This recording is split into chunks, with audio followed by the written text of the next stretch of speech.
Sai Ram. Welcome to the class on human health and disease. In the last class we discussed about immunity, the types of immunity and immune system. In today's class we are going to talk about various non-infectious diseases. So before we start the class, here are the answers to the questionnaire we had in the last class. What is immunity and what are the types of immunity? If you recollect, immunity is the response of the host to a disease. How a human body fights infection is immunity. If you remember, there are many types of immunity. There are innate and acquired, active and passive, allergies and autoimmunity. Innate immunity is by birth, acquired as we grow, the resistance we develop. Active and passive, active immunity is the immunity that is by the body and passive is through injections, and allergies is the immune response, it is exaggerated response to allergens. And then autoimmunity, autoimmunity is our body killing its own cells. And then we had mentioned and explained the type of innate immunity barriers. There are 4 types of barriers. The first is physical barrier, that is the skin and mucous membrane that traps the microbes and kills them. And then there is physiological barrier, that's saliva and tears, which contains lysozymes. And then there is acid in the stomach that kills the bacteria. And then we have cellular barriers. If you remember, we had PMN cells and then all the other cells like monocytes, neutrophils, killer cells, which are phagocytic in nature. And then we have cytokine barriers. In this, interferon, which is one of the very important questions, interferon is a protein secreted by the virus infected cells that protect the non-infected cells. And then we had a question on the differences between humoral and cell mediated immunity. Humoral immunity is nothing but production of antibodies, and cell mediated immunity is by T lymphocytes, it is cell mediated. This is by B lymphocytes and that is by T lymphocytes. And here there is antibodies that circulate in the blood. Humor is nothing but fluid of the body, that is blood. And then cell mediated immunity is direct cell to cell contacts. So that is the difference between humoral and cell mediated immunity. And then we had what are the types of antibodies. If you remember, we have 5 types of antibodies and with abbreviation GAMED. G is the main antibody that controls all the infections, and A is present in colostrum, and M is the biggest antibody, first produced antibody, and then E, it is present in allergies, and then D, which is generally present, and whenever there is infection it indicates to the B cells for production of antibodies. And then what are the antibodies released and what are the chemicals produced in allergy? We just spoke about it. IgE is the antibody that is released in allergies, and mast cells, they release histamine and serotonin. This is histamine is the cause for all the running nose and sneezing and swelling up of the body, and then serotonin, which reduces the blood pressure. Give 2 examples of autoimmunity. This also we discussed. There are many diseases. Mainly we quoted rheumatoid arthritis and psoriasis. And what are the primary and secondary lymphoid organs? Primary lymphoid organs are bone marrow and thymus. Bone marrow, all the blood related cells are produced in the bone marrow. All the leukocytes, RBCs as well as platelets, they are all produced in bone marrow. And thymus, all these leukocytes which are produced in bone marrow, they go to the thymus and that is where they mature. And then secondary lymphoid organs are the organs spleen, lymph nodes, Peyer's patch of intestine and appendix.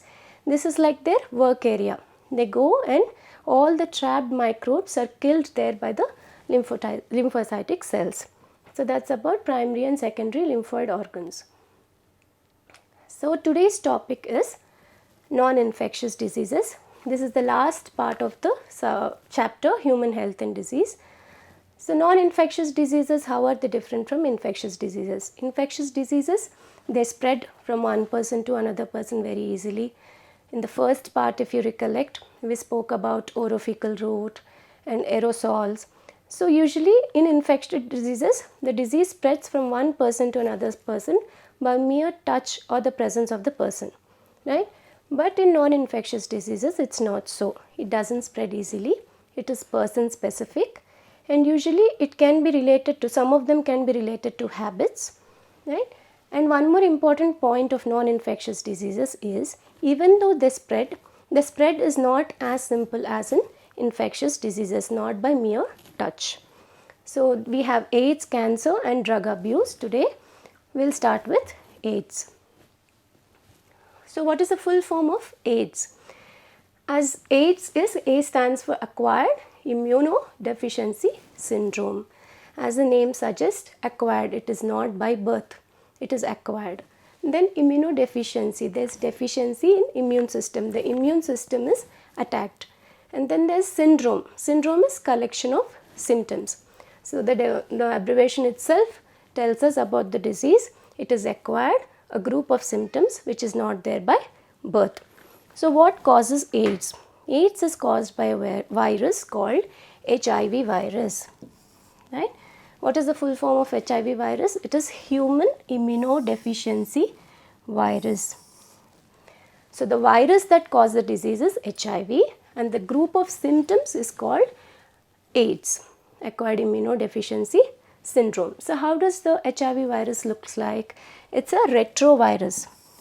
Retrovirus means it has an envelope, as you see here, there's an envelope around the virus, and it consists of RNA. This is the RNA.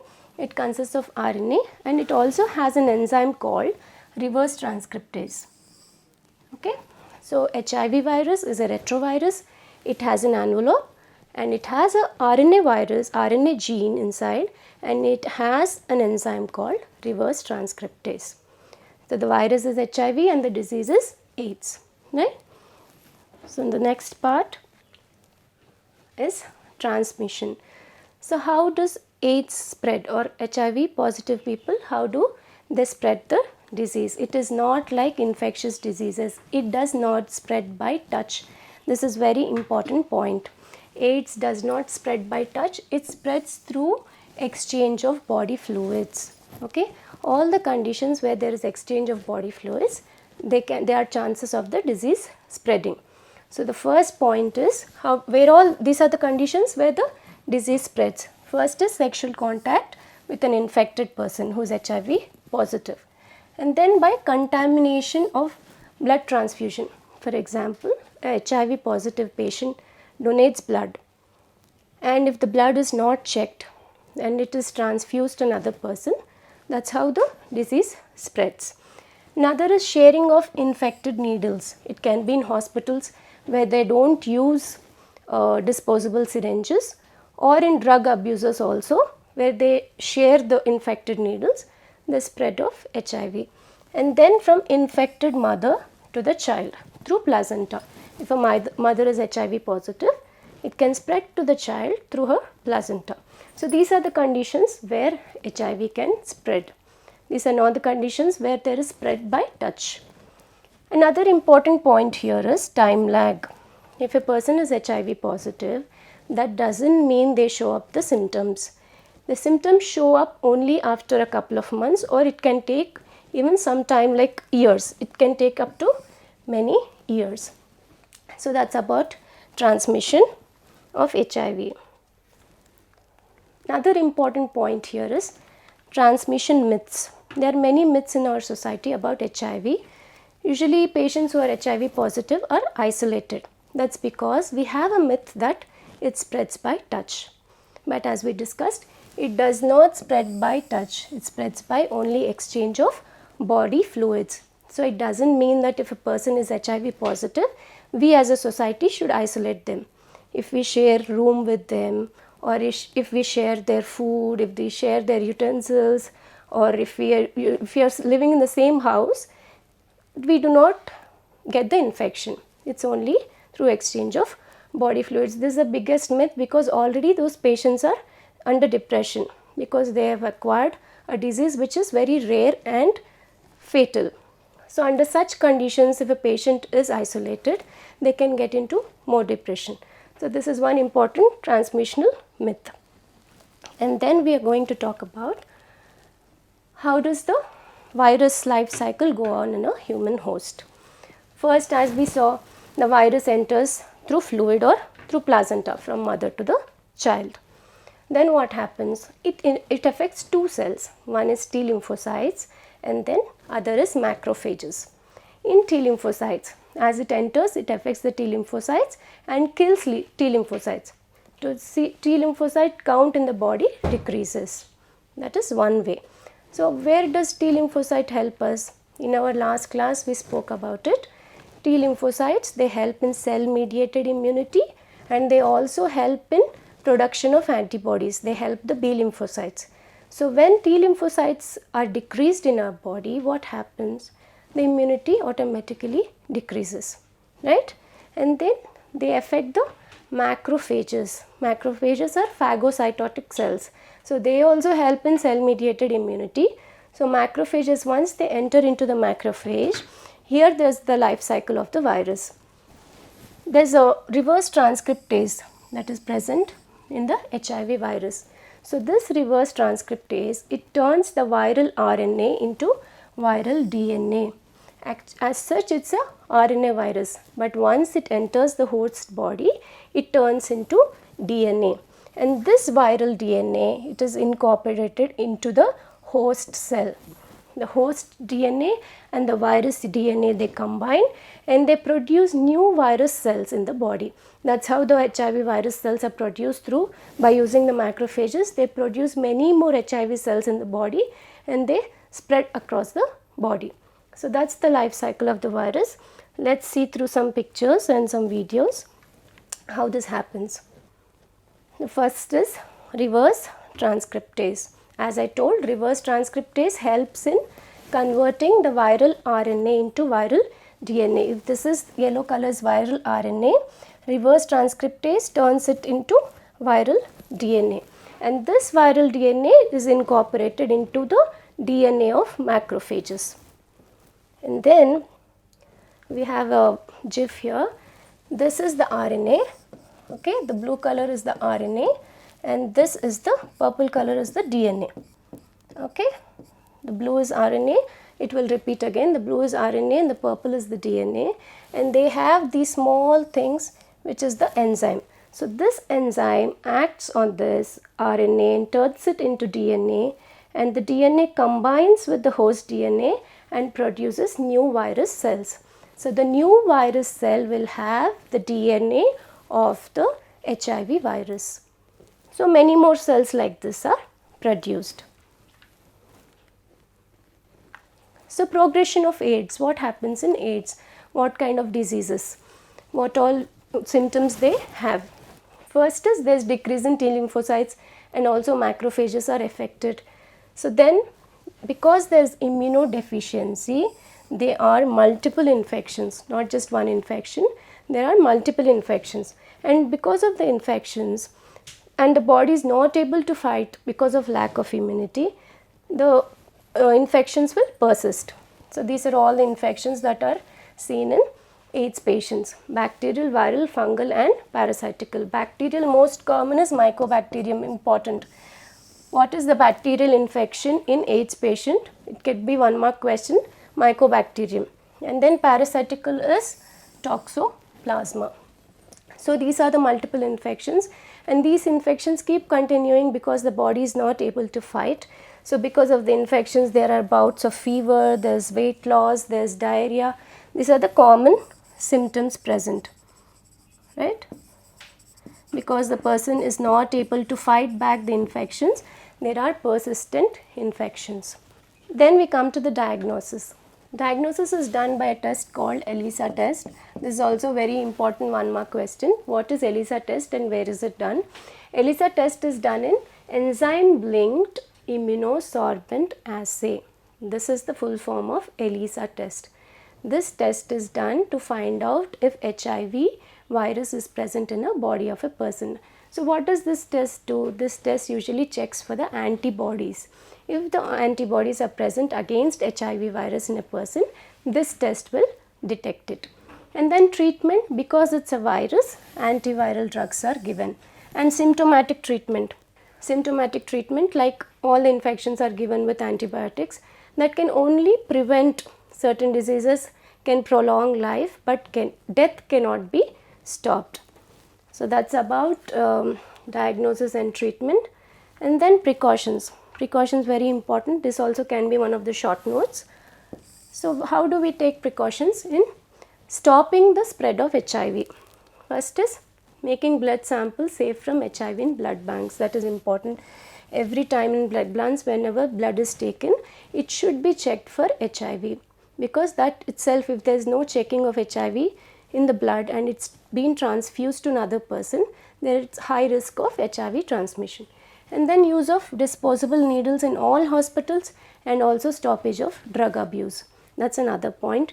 Then promoting safe sex practices, and then regular health checkups of HIV susceptible patients, the patients who are HIV positive, their habits, where they live, that all has to be screened, and that all has to be checked regularly. These are the precautions for HIV patients. So that's about AIDS and HIV. Then we have cancer. Before starting with this topic cancer, let's understand one concept called contact inhibition. So as a cell grows, when it comes in contact with the neighboring cells, the growth of the cell is restricted so that all the cells grow uniformly. They don't overgrow in size, they have equal supply of nutrients, right? So this is called contact inhibition. But in cancer, what happens? Some of the cells, or maybe one cell, can lose this property of contact inhibition. It just grows uncontrollably. It can grow into a mass of cells called tumor. So contact inhibition in cancer is lost. There will be uncontrolled growth, right? Contact inhibition is lost and it goes into mass of cells called tumors. So that's how a cancer cell looks like. It's just overgrowing. From neighboring cells are all uniform, but this single cell is overgrowing. So there are two types of cells which undergo growth like this. They are benign tumors and malignant tumors. So this mass of cells which overgrow are called tumors. So what is benign cell and what is malignant? What is benign tumor and malignant tumor? Benign tumor is localized. It is very small. It is restricted. It is capsulated. And malignant tumors, they overgrow. They have no capsule, nothing. They just grow onto everything. These are slow growing and malignant tumors are fast growing. These are non-invasive. What is non-invasive? They do not grow into neighboring tissues or muscles, or they do not grow into blood vessels. That is non-invasive. But malignant are invasive and infiltrating. They just grow onto everything that is surrounding them. And then benign tumors are non-cancerous. Malignant tumors are cancerous. So how do we differentiate cancer? The two important points. These are the two important points. One is, what is malignancy? In malignancy, the tumor that is grown, it will starve all the neighboring cells. It will just suck the nutrients to itself. So all the neighboring cells are starved to death. That doesn't happen in benign tumors. Only in malignant tumors, this mass of cells, they attack and try to suck all the nutrients. That is one point. Another point is metastasis. Metastasis is not present in benign tumors. It is characteristic of malignant tumors. So one main important characteristic of malignant tumor is metastasis. Very important. What is metastasis? Let me explain this to you. If there is a tumor in our throat and few cells from that tumor are dislodged and they go and settle in intestine. So these dislodged cells have the capacity to form a new tumor again in the place of their lodgement, that is intestine. So the cells of the tumor start a new tumor wherever they get lodged. That is metastasis, which is not seen in benign tumors. So benign tumors and malignant tumors, again quickly, these are capsulated, these are not capsulated, these are slow growing, those are fast growing, non-invasive, invasive and infiltrating, these are non-cancerous, these are cancerous. Cancerous is they starve the neighboring cells for nutrition and they metastasize, right? So that's about benign and malignant tumors. Let's see how they look like.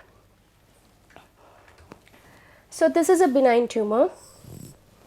See, if you see, it is localized, it has a capsule, right? It is not infiltrating into neighboring whatever muscles and blood vessels and nerves, and it doesn't overgrow, it is slow growing. Whereas this is the malignant tumor, it has no capsule, it is just spreading onto the muscles and the blood vessels and the nerves, and it is fast growing and it can metastasize. So that's about benign and malignant tumors. Next point is carcinogens. What are carcinogens? Carcinogens are the substances that can cause cancer. So all substances that are causing cancer are called carcinogens. There are three types of substances: physical, chemical and biological. First is physical. Under physical we have ionization radiation and non-ionization radiation. What is ionization radiation? It has high frequency and it can ionize the molecules. Under ionization radiation we have X-rays and gamma rays. And then non-ionization, they are low frequency, they cannot ionize, and examples are UV rays. So how do they act?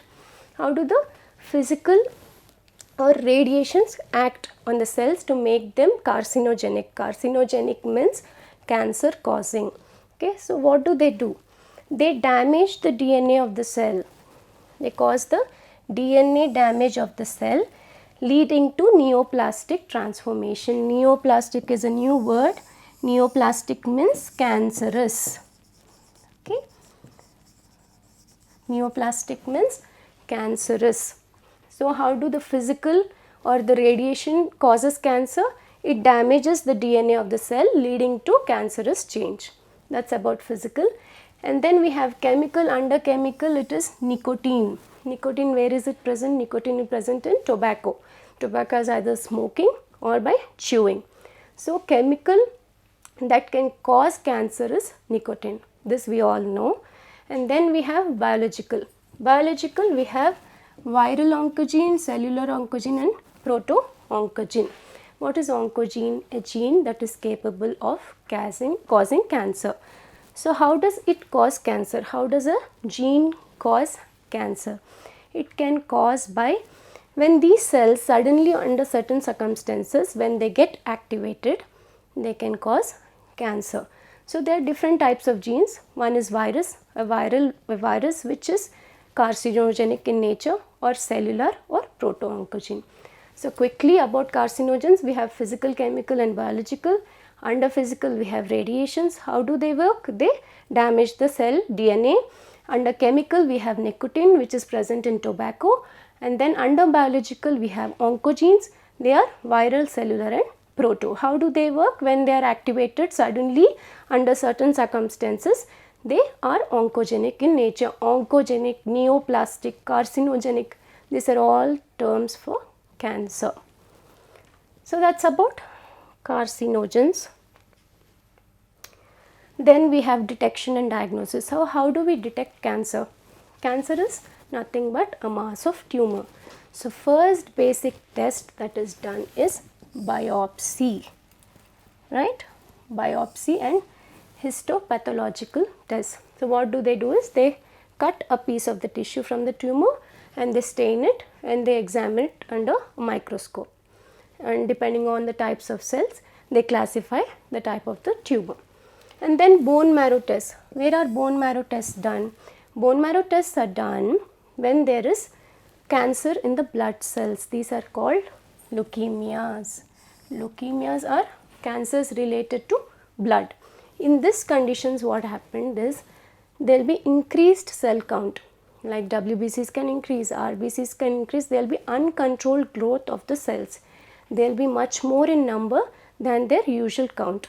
So that is checked for. Bone marrow test is done for leukemias. And then to detect cancer of internal organs, how do we check for cancer for internal organs? First is radiography, X-rays, we know this. And then CT scans. What are CT scans? They take 3D images of the soft tissues using X-rays. So CT scan is also based on X-rays. And then we have MRI. MRI is magnetic resonance imaging. Here the magnetic field is used, right? So for internal organs we have three. What are they? They are radiography, CT scan and MRI, right? and then antibody checking and genetic checking genes susceptible cancer, and then antibodies that are binding to the cancer cells. These are usually done in very rare and complicated situations. Other than that, it's basically biopsy and histopathology. In cancers related to blood, they do bone marrow test to check for the cell count, and then for internal organs they do X-rays, CT scans and MRIs. So that's about detection of cancer. So what is the therapy for cancer? How do they treat cancer? They treat cancer by combination of many things. One is surgical removal. First thing is they have to surgically remove the tumor. Next thing is radiotherapy. They usually use rays to irradiate the cells which are cancerous by protecting the normal tissue. They protect the normal tissue, but the tumor cells are irradiated. That is radiotherapy. First is surgery, and then radiotherapy, then chemotherapy. What is chemotherapy? A combination of drugs are given, very highly potent drugs which have many side effects including hair loss and anemia. Hair loss of cancer is related to the potent drugs given. It's mainly because of chemotherapy. And then we have immunotherapy. Immunotherapy is also very rare. If you remember, we spoke about interferon in our last class. What is interferon?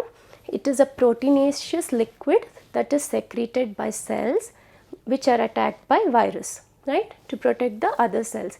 So this interferon is taken and it is used to protect the neighboring cells in the cancerous growth. So that's about the treatment in cancer. So first is surgery, then radiation therapy, then chemotherapy, immunotherapy in rare cases. So we spoke about benign and malignant tumors. Then in malignant tumors we spoke about metastasis, which is very important, and then we spoke about carcinogens. Under carcinogens we spoke about physical, chemical and biological. After carcinogens then we spoke about what tests we do, biopsy, very important, and then therapies. We spoke just now about the surgery and the other therapies in cancer. So now we are going to talk about drug abuse. This is the last non-infectious disease we are going to discuss about. Drug abuse is a very serious situation in our society in recent times, which is affecting the adolescents as well as youth. So let's start with knowing what is a drug. So drug is any substance that alters the body functions either physically, physiologically, for treating or preventing a disease. Actually, a drug is a substance that helps us in treating or preventing diseases. So if this drug is used for reasons other than medical purposes, why drugs are taken? Drugs are nothing but medicines which we take, right, or any substance which we take to alter our health conditions, to prevent certain diseases or to treat certain conditions. But if these medicines or these substances are taken for a reason other than medical reasons, okay, and then that is also in not normal amounts but in higher amounts and higher frequencies. If it has to be taken once a day, if it is taken 10 times a day, that is higher in frequency.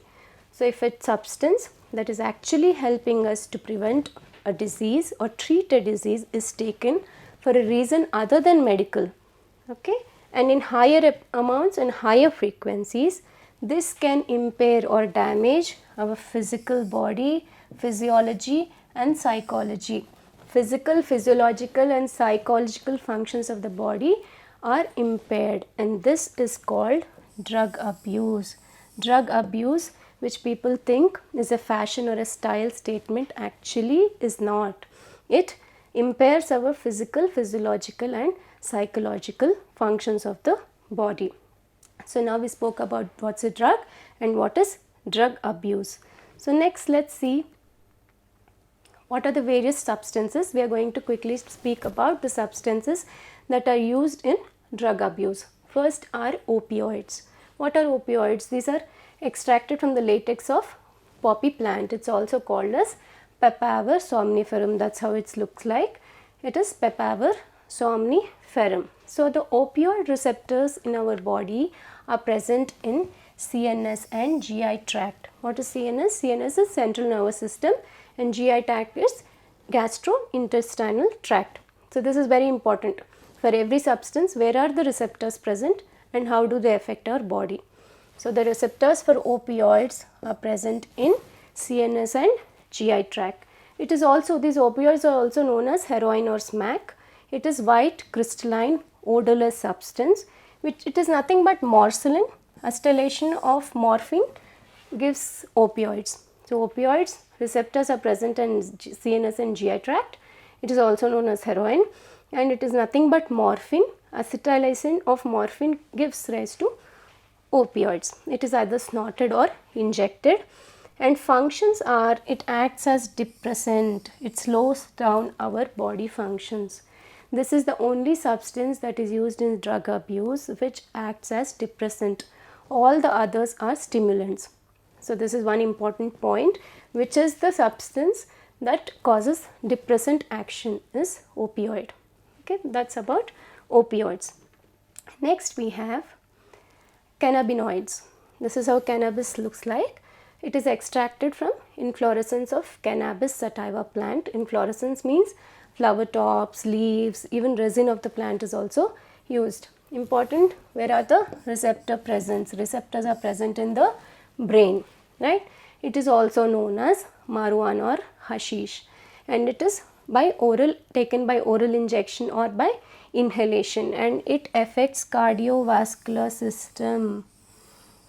So these drugs which are actually used for temporary pleasure, temporary happiness, they affect our brain, cardiovascular system, our whole function, physiology of the body is affected. So that's about cannabinoids. And then we have coca alkaloids. Coca alkaloids are obtained from another plant called Erythroxylum coca plant.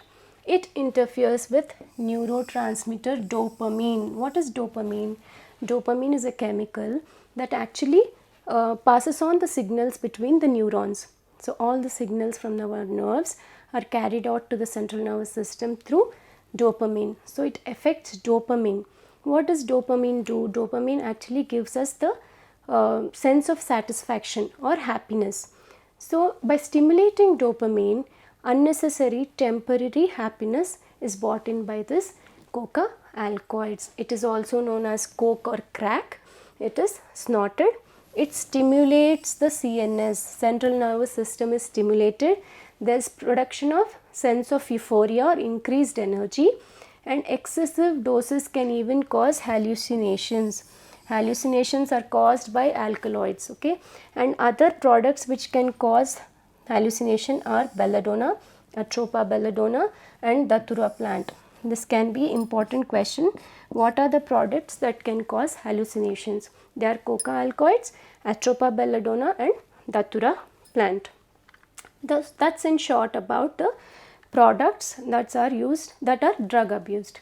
So this is the summary. We have opioids, cannabinoids and coca alkaloids.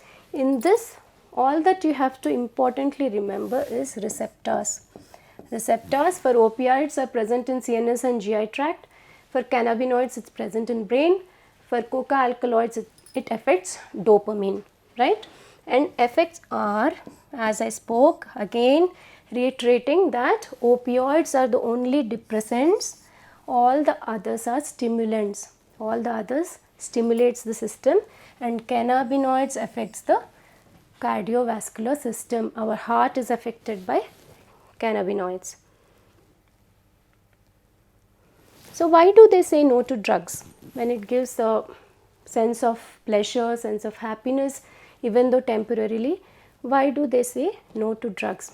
As we spoke about drug abuse initially, drug abuse, though it gives a sense of happiness temporarily, it affects our body physically, psychologically, and many systems like the central nervous system and the cardiovascular system are affected, and if the drug abuse continues, it can even lead to cerebral failure, cardiac failure and death. We will talk about it a little further.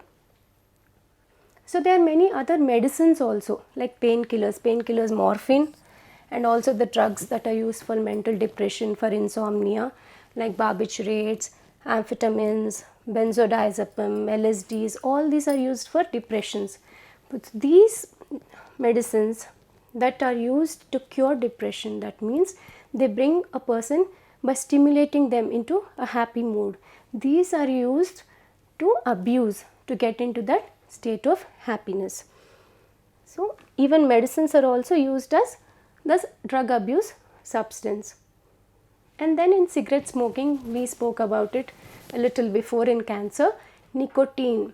So, in cigarette smoke, nicotine is present and also alkaloids are present. So, nicotine, how is it consumed? It is either smoking or by chewing or snuffing. Along with being as a drug abuse substance, it also can cause cancer. It is carcinogenic. It can cause cancer of oral cavity and throat, right? That's nicotine. So how does nicotine work? Let's see. Nicotine, it stimulates a gland called adrenaline gland. This releases adrenaline and non-adrenaline, right?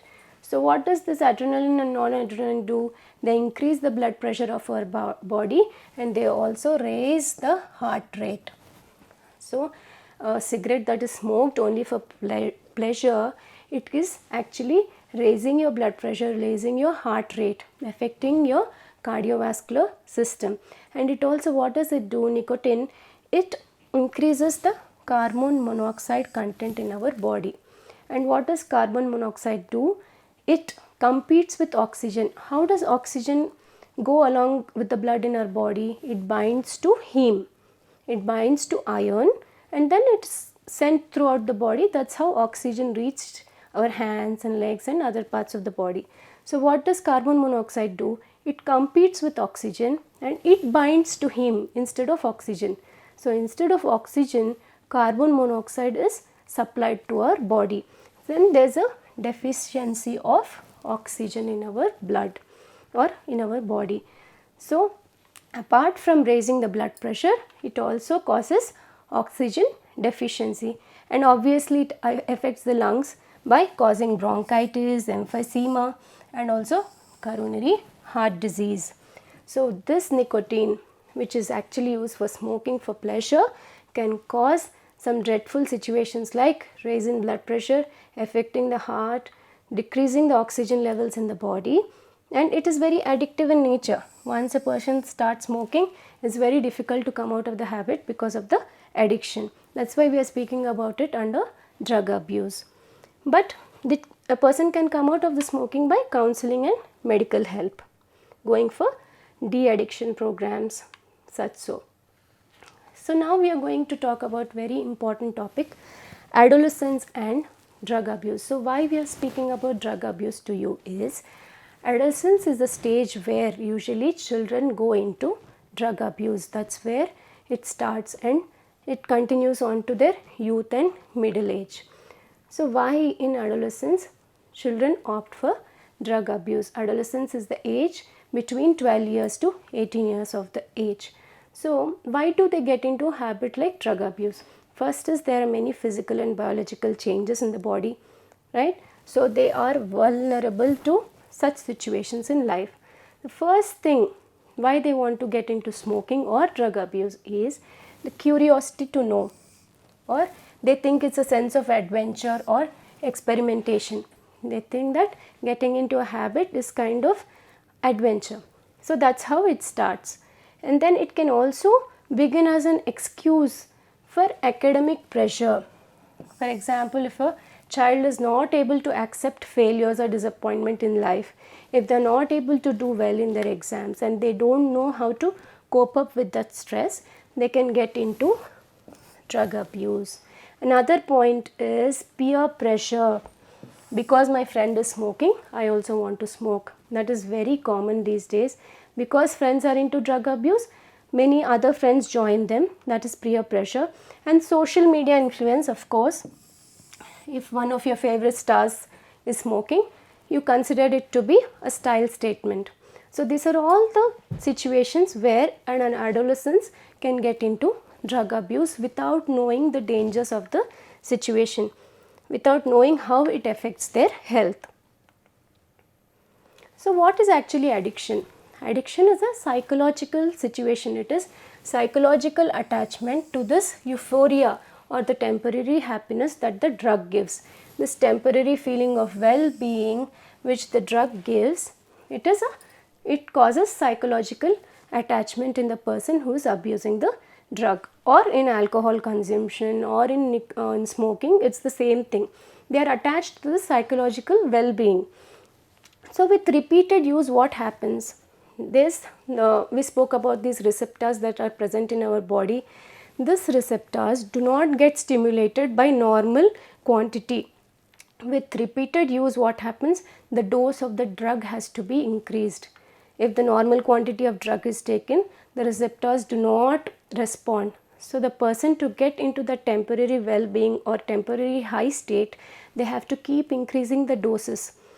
It's such that the dose becomes so heavy that they become dependent on the drug, and without taking the drug and without the receptors being activated, they cannot live. So addiction leads to dependency. What is dependency? Dependency is characterized by some symptoms called withdrawal symptoms. So what are withdrawal symptoms?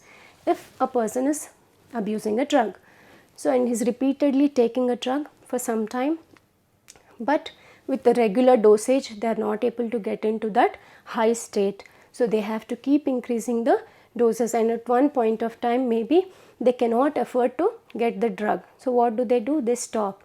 When they stop, they get into a syndrome called withdrawal syndrome, and it is characterized by anxiety, shakiness, nausea and sweating.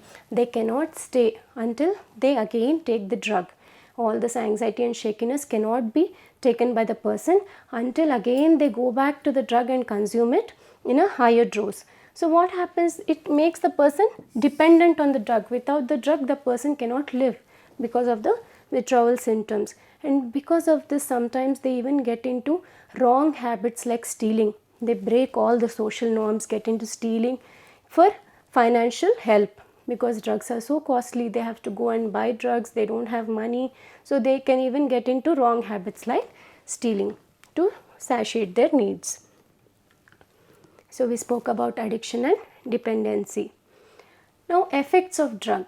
So why people say no to drugs is, one is, we saw addiction and dependency, people go mad and they, without drug they cannot live.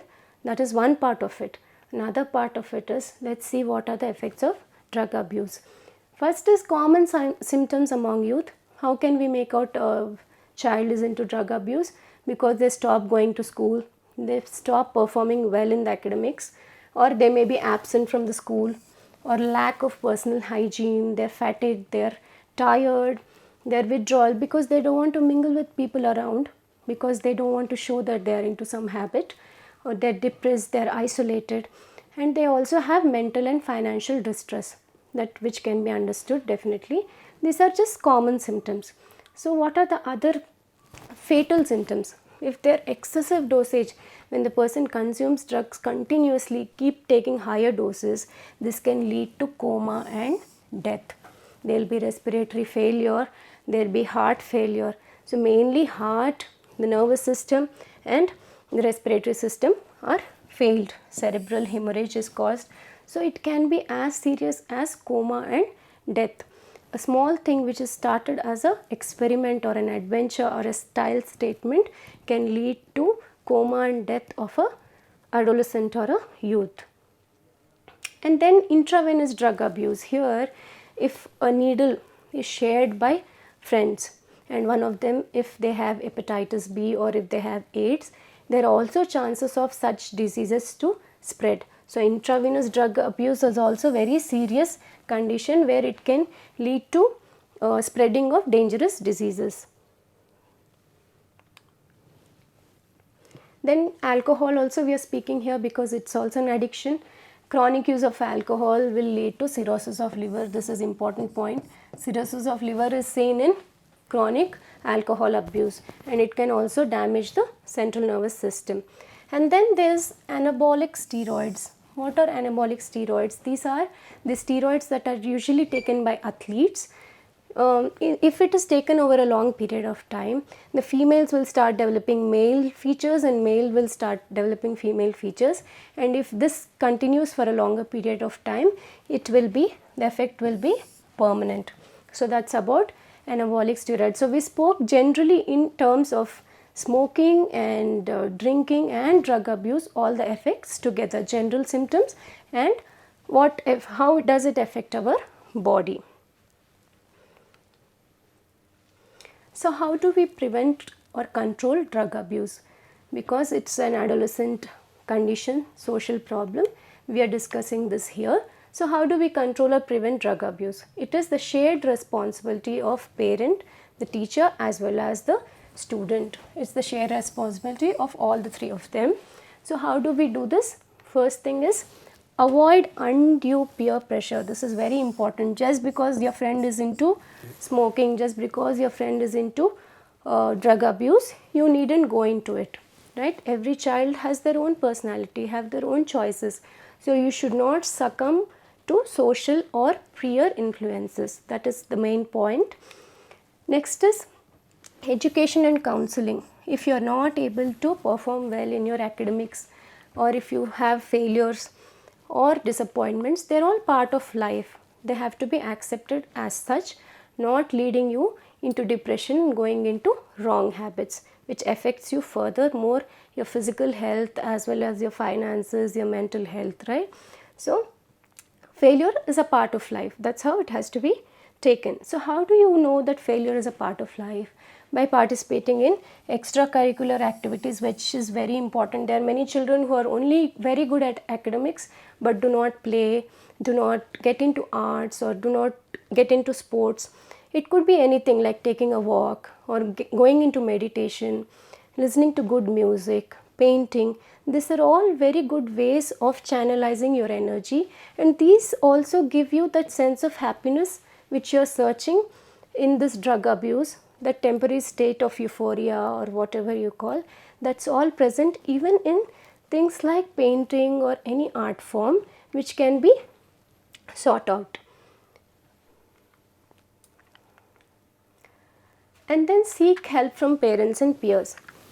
If at all you have tried a habit as an experiment or as an adventure, you can definitely vent out your guilt with one of your friends, with one of your peers, or with your siblings, or even parents if they are close to you. There's nothing wrong, but than to hide, keeping it within yourself, hiding it and getting into the habit and getting into worser habits like drug abuse, it's always good to confide with somebody. And then we have looking for danger signs. This is also very, very important.